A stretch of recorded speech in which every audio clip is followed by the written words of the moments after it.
Hello and welcome to the Etoft21sports Show for October 4th. My name is Eric and I'm the man behind Etoft21sports. We have a phenomenal show for you today. My boy David, aka Better DP on Instagram and Twitter. He's going to be stopping by. Him and I are going to look back at week 4 of the NFL season and also give you what bets to lock in for week 5.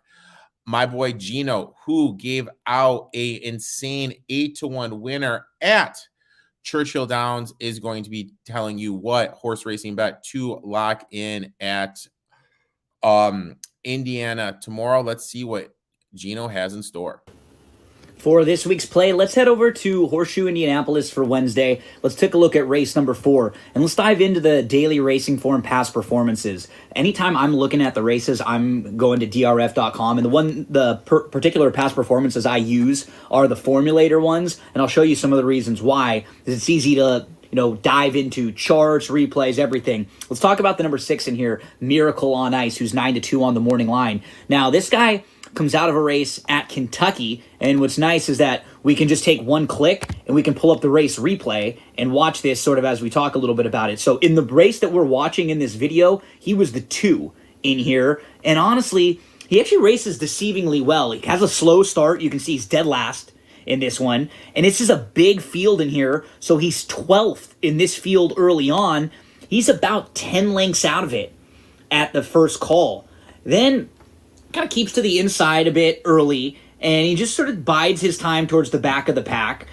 As this race starts to unfold, he tips to the outside. He has to go really wide, and he never looks like he's going to win this race. The top 3 separate from the field, but he runs deceivingly well. What's key to this is that he's a closer. He wants a little pace to run at, and I think he's going to get some speed in this race on Wednesday. So now you'll see the 2 start to tip to the outside, and he starts to make up some ground, and he moves into contention, not really into contention, but contention with the rest of the field. See the top 3 separate, and then the 2 is right there with the rest of this group. So I feel like with the running style in this race that we look at, doesn't really matter to see the finish there because he finishes 5th, but the key was coming from off the pace, kind of moving into it. Look at the rest of this field. You have Halou, who's really, really quick and will be flying early. I'd imagine the 7 Fly Home is going to be flashing some speed. You'd think that Mucho Mojo maybe wants to sit a little bit with the blinkers coming off, but the 1 is very fast, Prince Shim. Now all of a sudden, combinations of 3 or 4 horses. What's Go Ball Lee going to do? This horse will probably go to the lead too. Soupy stretching out, second start, fresh. First-time gelding. Don't be shocked if they're forwardly placed in here. Should set up very well for Miracle on Ice, who gets back to Indiana Grand, a horse who's run well at Indiana Grand multiple times, went over to Kentucky, faced better, and now returns and should get a great trip on paper. Dive into drf.com anytime you need to handicap the races. I love Formulator. It's so easy to just take one look at the replays, one look at the charts. Miracle on Ice for me, number 6 on Wednesday at Horseshoe Indy. That's race number 4. If we can get anything over 3-1, we'll make a win wager there. Guys, make sure to lock that in. As I said last week, Gino hit an insane 8-1, $19 winner at Churchill Downs. Now, let's welcome to the show. He's been on the podcast multiple times. Him and I, every single week, are going to be breaking down the NFL. He's coming on to the show for the first time. My boy, he may have some sodas in his system because his boys just did win the NL East. My boy David, a.k.a. Better DP21 on the gram and on Twitter. How you doing today, my man? Can't be better right now, man. NL East champs all over again. I mean, we just made a hell of a comeback, from being almost 14 games out in the division to winning this thing. I still got the TV noise in the background, so I apologize if you can hear some celebration, but it's a great evening right now for me. Real quick, I just want to say, Lance, thanks for coming out for the first time. Appreciate you. My boy Bobby, David and I are going to try to give you some winners, my friend. And yes, Matt, this is a new hat, dude. I'm rocking my new Lions hat. I need something, dude. You know what? We're struggling this year.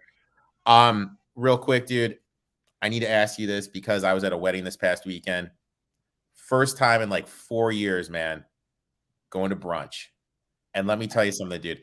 I didn't realize how much I effing miss brunch, man. Like it was like, seriously like 4 years since I've gone to brunch, dude.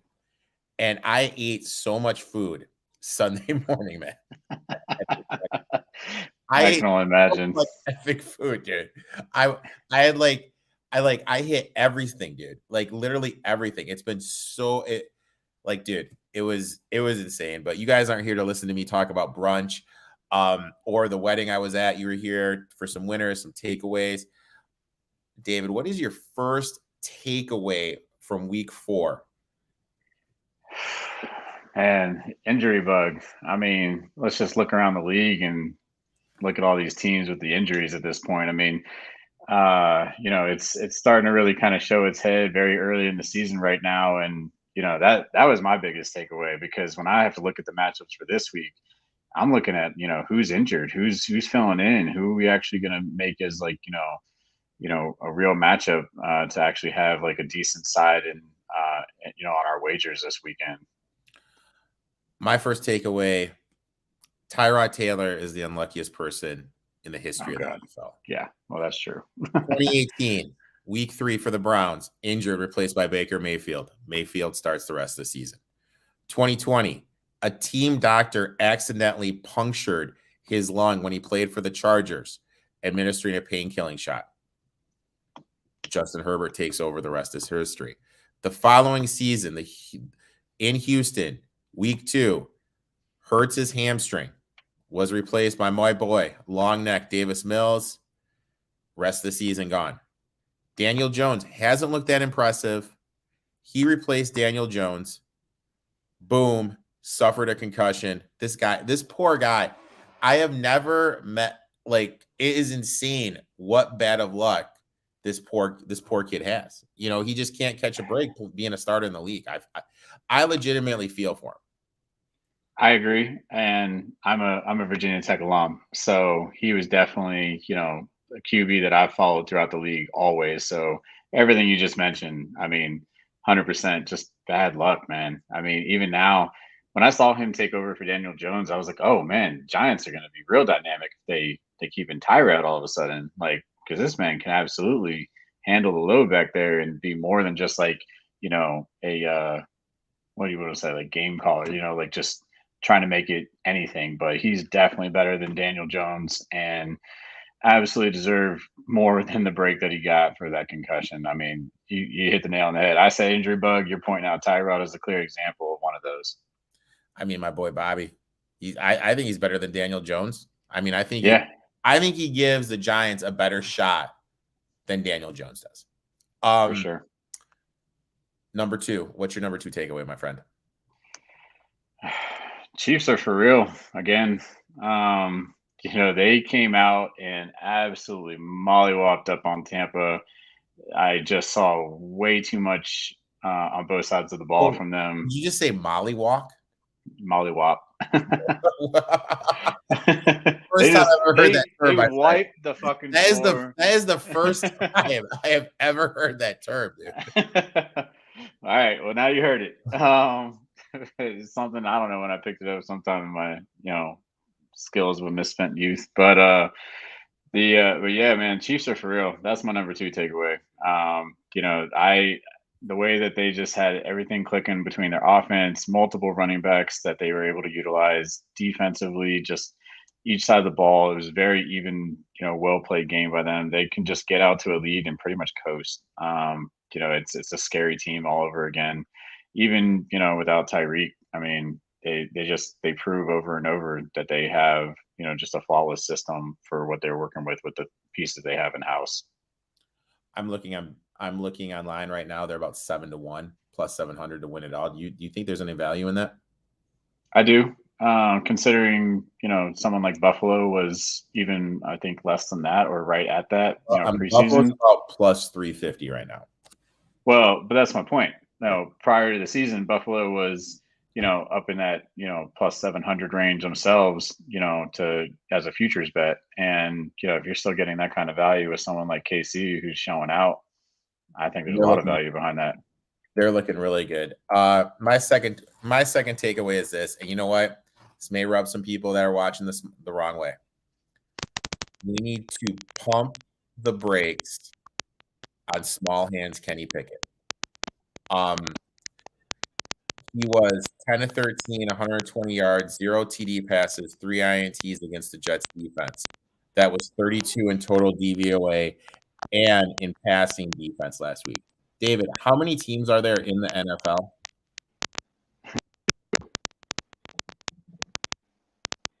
We seem to be having some technical difficulties. David, I'm getting a little feedback from your mic, man. Sorry, can you hear me? I'm getting a little feedback and static, my friend. All right. So my thing is this: we just kind of need to pump the brakes on Kenny Small Hands Pickett.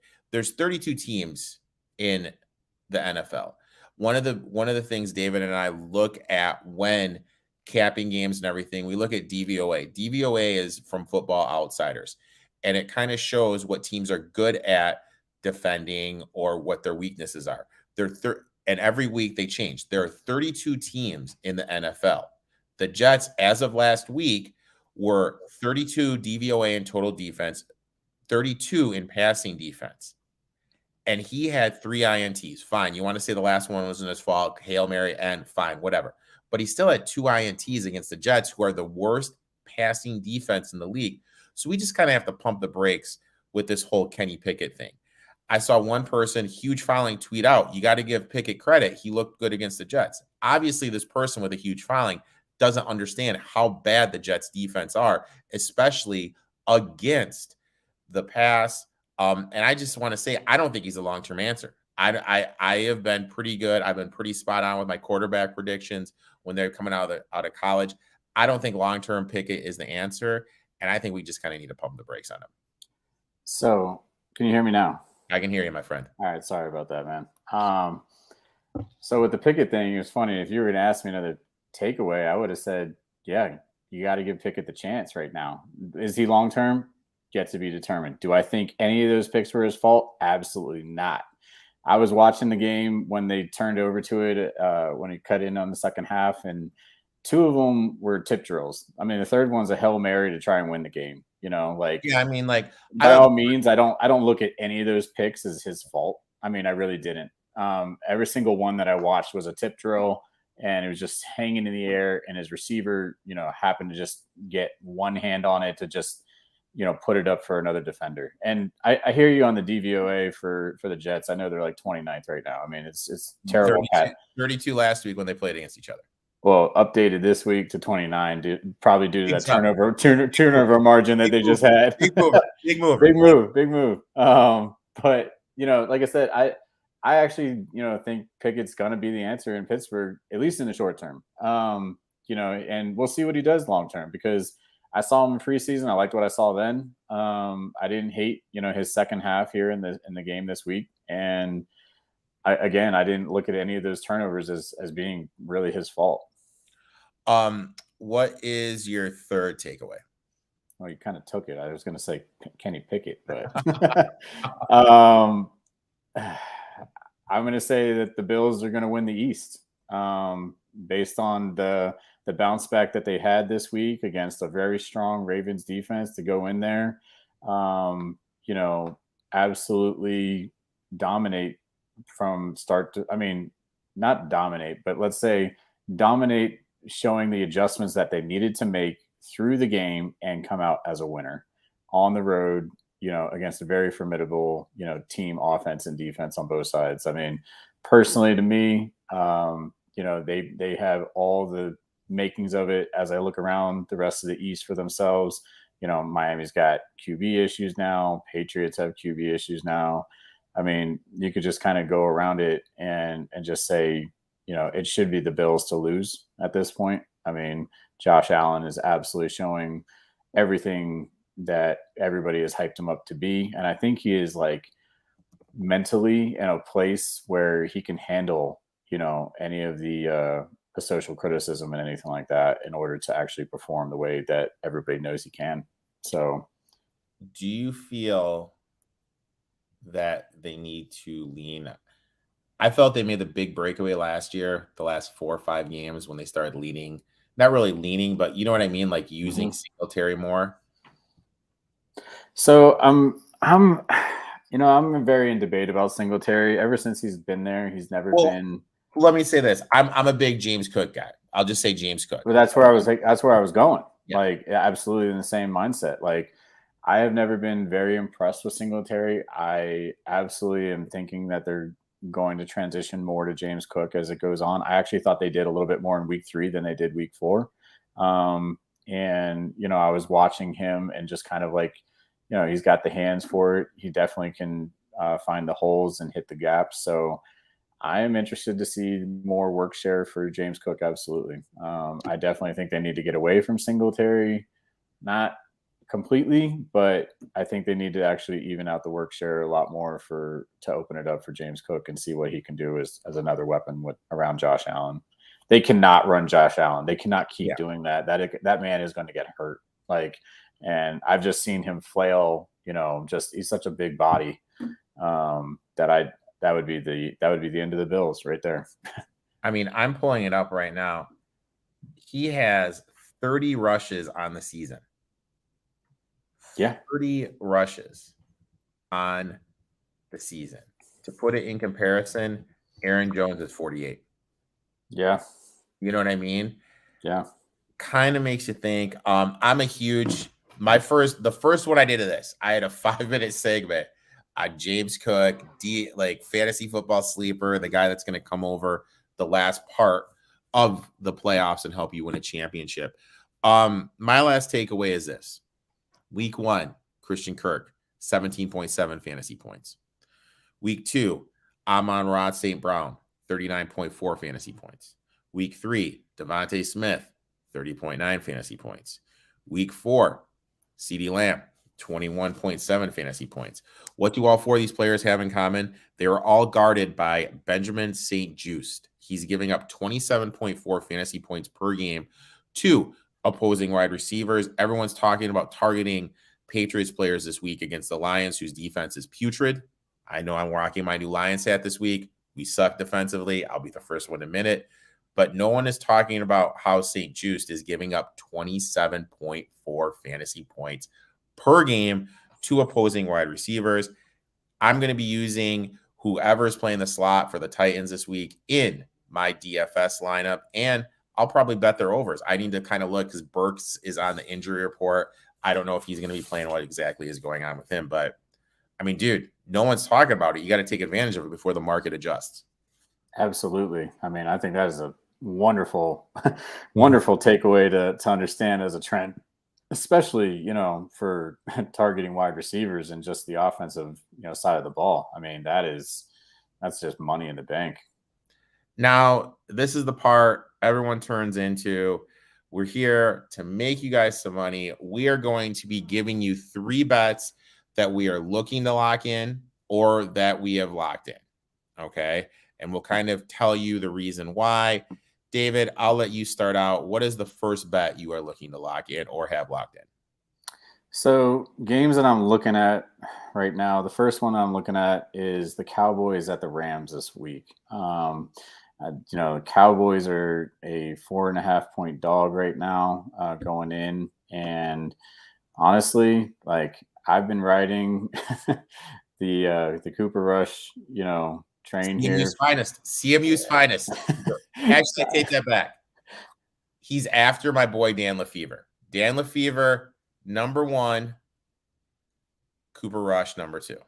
All right. Well, like I said, I expected Dallas to get more weapons back last week, and they did. They had Gallup back in the lineup, and sure enough, he scored a touchdown, right on cue. Dallas looks really strong with their defense. Their offense is moving the ball. I absolutely believe, Dallas is going to continue this trend and go in and beat up on the Rams as well. I absolutely can see it for them. I love everything so far that I'm looking at in this matchup. You got a very capable quarterback right now that's won 3 in a row for Dallas, even as a fill-in for Dak. Dallas's pass defense is number 5. I mean, that is something where the Rams usually excel. And, if the defense is able to hold up on the passing side of the ball, they're definitely going to be able to just expect the run and stop that. So, and then offensively, Dallas is ranked middle of the pack. They're just outside the top 10, ranking number 12 and 13 respectively in the rush and passing offense of their own. So, right now, seeing them as an underdog going on the road, I definitely like the points 4.5 for Dallas. Now, does your mindset change if Dak plays? No. Okay. Now, we have a question. Which one of these three is the most profitable? So before the show, David and I were talking. I have to let everyone know he's 17-10 ATS against for the season. I'm 18-10. So you know what? Technically, either one of us are doing really good. So you can take both these at your own risk. We'll tell you our thought process, but you know what? Both of us are over 60% this year ATS. So both of our percentages are lights out. We'll tell you why, but it's your guys' decision which ones you want to lock in. My first bet is this. It's Carolina Panthers. I'm getting dirty. The line opened at the San Francisco -4.5. Following the Niners win last night against the Rams, it has ballooned up to 6.5. And I think this number is going to keep going. I have alerts set on so as soon as this gets to 7, I am going to lock it in. Jimmy Garoppolo doesn't cover as a favorite. He's 14-18-1 ATS. That's 44%. Kyle Shanahan as a coach as a favorite, 16-26-1 ATS. That's 38%. Teams coming off playing a Monday night football game in the Pacific time zone are 44% ATS the following week. Neither of these guys cover as a favorite. I wasn't high on this 49ers team to start the season, and as it changed, great situational spot to fade him. And Adam Schefter tweeted out before he started that the person that replaced Trent Williams, he went down with an MCL injury. So now you're going to have your third string left tackle protecting Jimmy Garoppolo's blind side against a very underrated Carolina Panthers front seven. I'm not saying the Panthers are going to win, but if this gets up to 7, I'm going to be locked in. And I don't hate that whatsoever. My line for this game is -5, like -5, -5.5. And it's already above that line, which is already giving value to Carolina. And if yes, it gets up to 7, David and I do make some bank. So yeah. Sorry, go ahead, my man. No, you're good. You're good. Yeah, absolutely. I mean, Money in the Bank is, looking for dog money. I mean, if you look across the trends of in my book, okay, and this is just my own perspective, and a lot of people have their own about, where's the money actually sit with the NFL. The money that you're going to make in the NFL is on the dog, always. Like, dogs in the NFL win almost 60% of the time. And people just don't realize that. They want to bet the favorite because they see the favorite and they want to just think, oh, okay, well, they're just the better team because they had one good game or whatever the case may be. But you got to look at the full cumulative stats for the season. I'm a big stat guy. My numbers are just what they are. So that's where I'm coming from always. But, when I'm looking at something, I'm looking at where can I get my value in, based on these lines and, where the books are, where at least the public's putting their money. And you don't want to bet with the public all the time. Like, you don't want to follow that trend because this is a money-making business. And how do you think sports books are making their money? They're making it on public money, right? So on perception, perception, 100%. Yeah, it's a week-to-week league, right? Stuff changes week to week, and a lot of people don't understand that. These guys, why it's 44% after playing a Pacific time zone. Yep. That game got over at what? Midnight? Yep. Eastern time. And now you have the media, you have the off day, you have the travel. There's a lot of stuff that goes in. That's why their ATS is so low. They may win, but we're talking about covering. That's what David. Exactly. We're talking about covering. We're talking about covering. And traveling, like you said, Pacific to East Coast time zone, that is jet lag in the bank too. That's a situational angle that people, tend to forget about when they're just looking at some of these matchups. But absolutely, I'm going to be watching that line too. If it starts to creep anywhere to 7 and it gets even closer to 8 come the weekend, like you said, it's already jumped 2 points. And if it gets up around that, I'm going to be looking at Carolina as well. My only worry is we're going to see it go the opposite way now, just because we said so. No. Obviously, Yeah. people should be watching us and listening to us, but no, just because they're down to their third string left tackle. That's a big deal. All right, bet number 2. What you got, my man?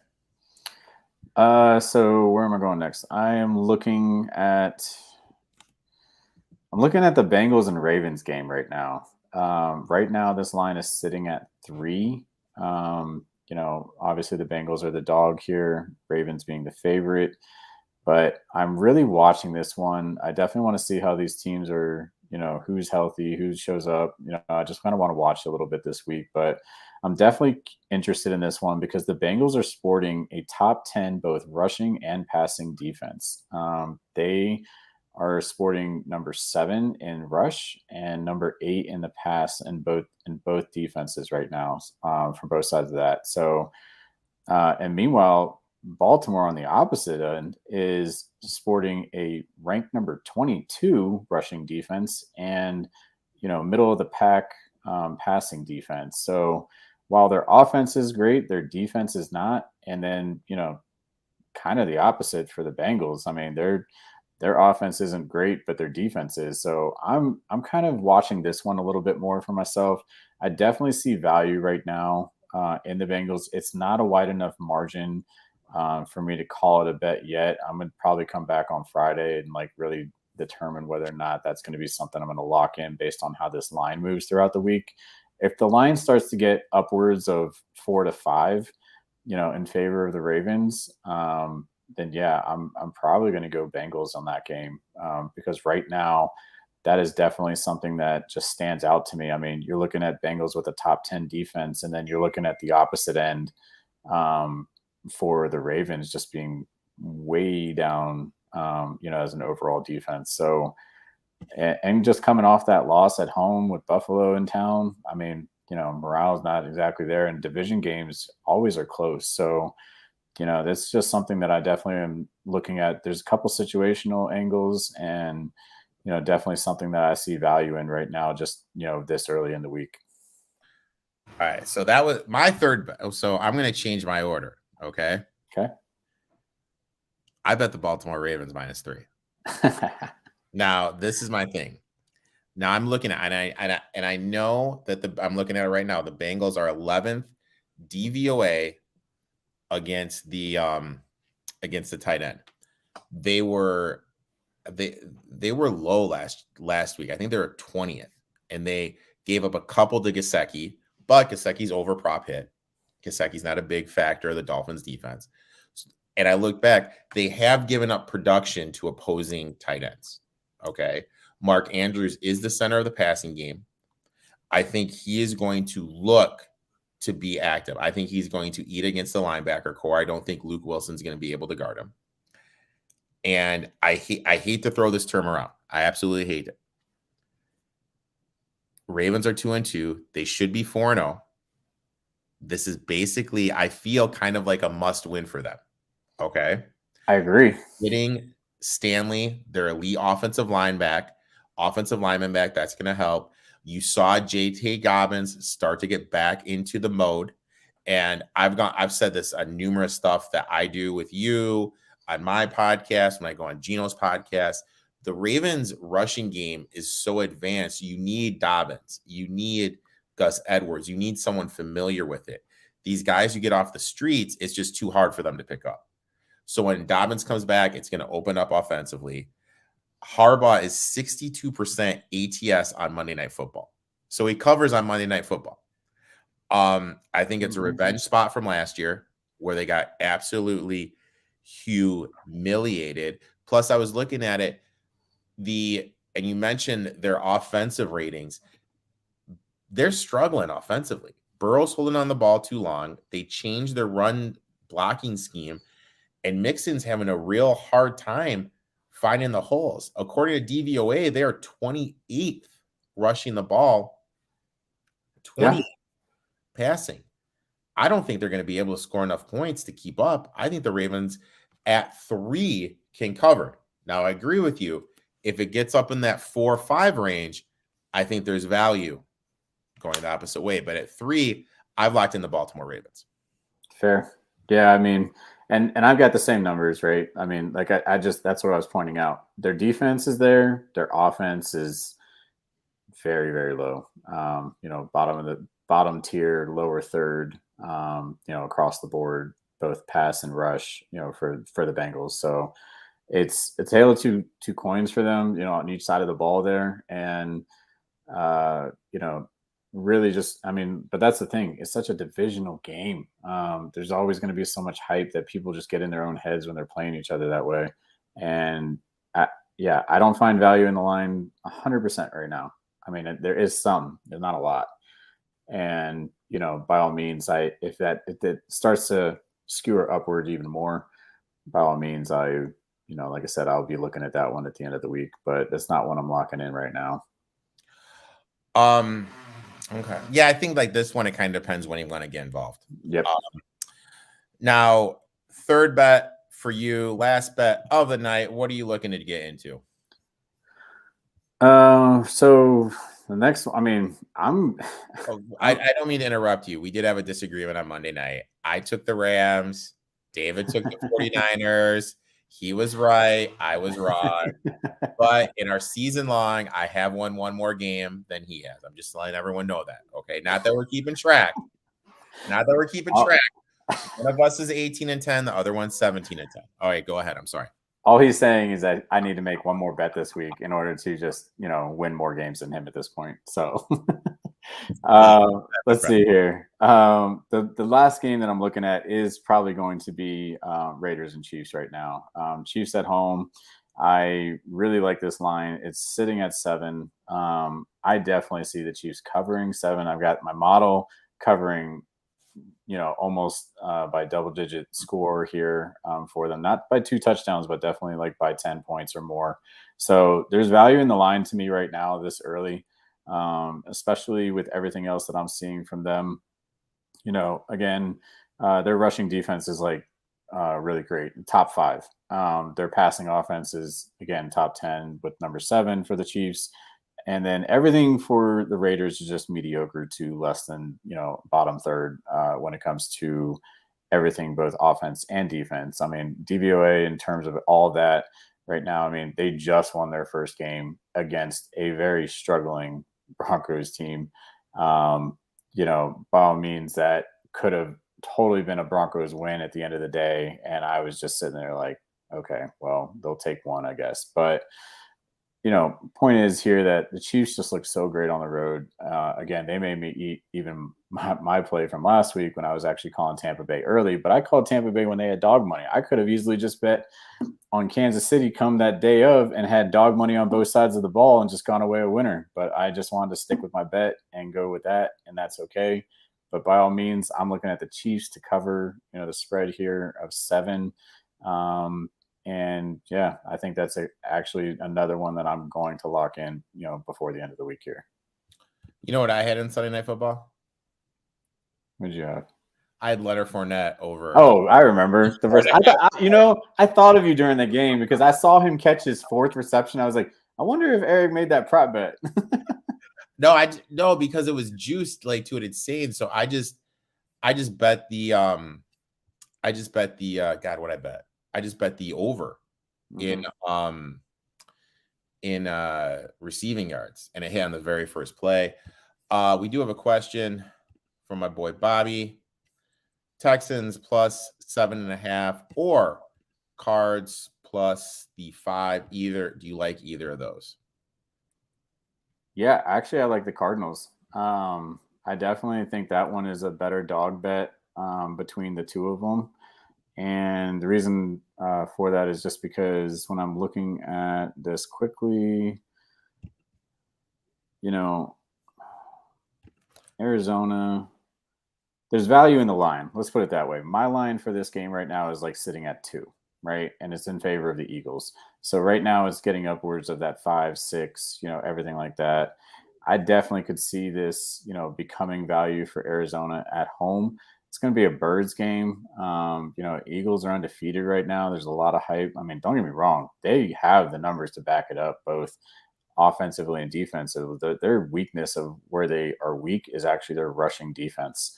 That is the only spot that they are very have a glare in them. So, I definitely think it's, if I had to choose between one of the two this early looking at it, I'm definitely going to probably pick, Cardinals at home with +5. And I will let Misty know that either David or myself will gladly book your action again for the Raiders this week, because I don't see covering that big of a number. Interesting about Cliff Kingsbury, 29-2, 69% ATS as a dog. There you go. So I definitely like the Cards. Texans, I don't know. I mean, I've been really disappointed in them this year. Should have beat the Colts, should have beat the Bears. They should be sitting at 2 wins. Even could have beat the Broncos. I mean, this team easily could have wins. Last bet of the night. Are you ready to get grimy, my friend? Are you ready to go in the swamp? Are you ready to go in the swamp pit? Give me the Washington Commanders. Give me the Washington Commanders. The line is currently sitting at 2.5. I'm going to wait for a 3. If it doesn't get to the 3, I'm happy taking it at 2 or 2.5. I say it every week. There's coaches that I like fading when they are favorites and like playing when they are dogs. The two coaches at the front of the line, Mike Tomlin and Vrabel. Vrabel, 15-21-1 ATS as a favorite, 42%, 40% as a road favorite. Rents is averages 230 yards passing a game.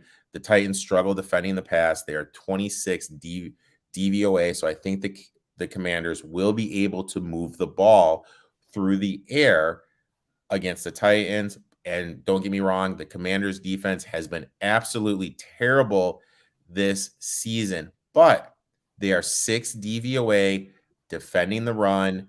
So I think they're going to be able not to stop Derrick Henry, but I think they're going to be able to limit Derrick Henry. Thus, that's going to hurt how much they're going to be able to pass in the play action passing game. So I'll take the Commanders here. I'm waiting for a 3, but I have no problem playing the 2 or the 2.5. And I don't hate it. And my model doesn't hate it. Actually, it's actually showing a line closer to 1 versus 2. Yeah. So to your point, there's, like I said, that's where I see the shift of, where the numbers lie. And you just pointed out all the stats I would have, supported your argument on, because again, both teams are sporting top 10 rushing defenses. To your point, not going to stop Derrick Henry. The man's a beast. But they may be able to slow him down. And then on the opposite hand, yeah, you're right. I mean, again, both of them not sporting, top passing defenses. So this game's going to be won in the air, in my opinion, giving maybe a little bit of a shootout. I definitely even see a little value in the over of this game. It's sitting at 42.5. I'm modeling 45 as close for me to try and like make that a over under bet within the game. I like to have a little more flexibility of, something around, 7 or 6-7 points to actually go totals, if you will, versus sides. However, yeah, I definitely see all the edges that you're talking about there. I mean, as ugly as that team may be. They're ugly. But I will say this. Those unis against the Cowboys, those were on point. Yeah, I didn't hate them. I didn't hate them at all. Those unis were tight. They got like a softball team name, though. Commanders. They were tight. So, David, I'd like to thank you for coming on. David's on the podcast every week. We break down, we give our 2 best bets of the NFL Sunday. But with MLB playoffs starting, we're going to incorporate some MLB playoffs, betting totals, strikeout totals. David is a killer in first 5, one of the sharpest guys. And I'll tell you, there's 2 guys in the world that if they send me a message saying, hey, bet this, I will blindly tail. And one of them is my boy, David. So please make sure you give him a follow unless it's the Rams, unless it's the 49ers on Monday night. So please give David a follow at BetterDP on Instagram and Twitter. Very sharp guy. He'll answer your DMs. Also, I'd like to let everybody know. So if you didn't know this, my boy Jim, who Jim and I do these college football shows together. We have a huge bet. Okay. My bold prediction was Kansas making a bowl game. Okay. If Kansas makes a bowl game, he needs to eat each ingredient that goes into a key lime pie individually. Oh man. So him and I are going to be live streaming the game this weekend. So if you're free, David, I'll send you a link. Stop by for a little bit. Shoot it. We'll be talking about live betting during the game. May play some online roulette. May do some horse racing. Last time somebody, that was me, gave out a $3,000 winner. So if you're around, stop by. Misty is asking, Astros going to win the World Series? I mean, I'm absolutely fine playing them again. The Braves and Houston taking another championship. So by all means, they can go to the World Series. I'm just not saying they'll win it. So I'd like to thank everyone for tuning in. Thanks for watching. We'll be back next week. Brandon's going to be the guest next week. Make sure you give David a follow. You know what? Until next week, boys and girls.